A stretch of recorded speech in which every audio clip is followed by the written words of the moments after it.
नमस्कार। आज बुधवार और प्रत्येक बुधवारे आमी गणेश पूजा करे थाकि। प्रथमेई आमी जल शुद्धि करे निয়েছি।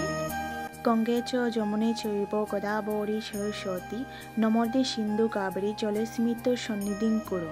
এই মন্ত্রটা হচ্ছে জল শুদ্ধি মন্ত্র। তারপর আমি সূচি মন্ত্র পাঠ করে ঘরে আমি তুলসী জল ছিটিয়ে দিয়েছি। প্রত্যেক দিন আমি পুজোর আগে এই কাজটা করে থাকি। পুজোতে দেহ শুদ্ধির সাথে সাথে আমাদের জিহ্বাও শুদ্ধি করতে হয়, তো আচমন করতে হয় পুজোতে বসার আগে। তো আজকে বুধবার, তো বুধবার হচ্ছে গণেশ পুজোর দিন। 5 রকমের জল নিয়েছি আমি। প্রথমে আমি দুধ দিয়ে অভিষেক করাবো।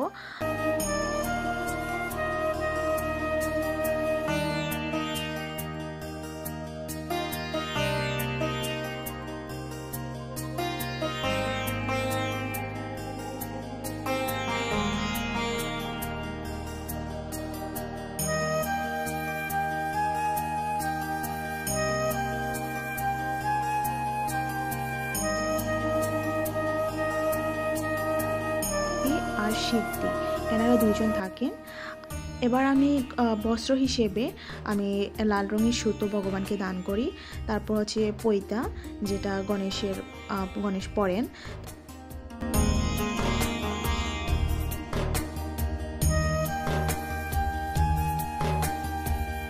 চন্দনের ফুটা দিব।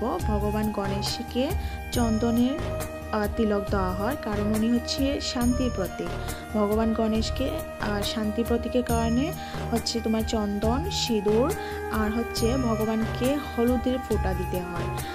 সেই ওয়েতে হচ্ছে বৃদ্ধি এবং সিদ্ধিকেও দেওয়া হয়, এবং ভগবান গণেশকে চাল দিয়ে এরকম অর্পণ করা হয়।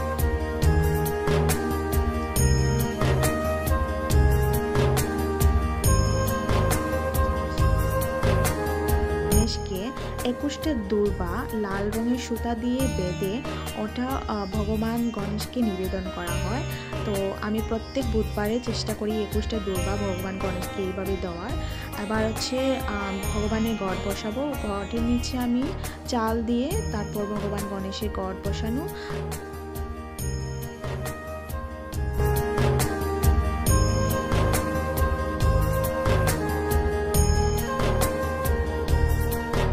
ফুল দুর্বা এগুলো দেওয়ার পর আমি ভগবানকে জল দিয়েছি, আর হচ্ছে ভগবানের চরণে তুলসী পাতা দেওয়া।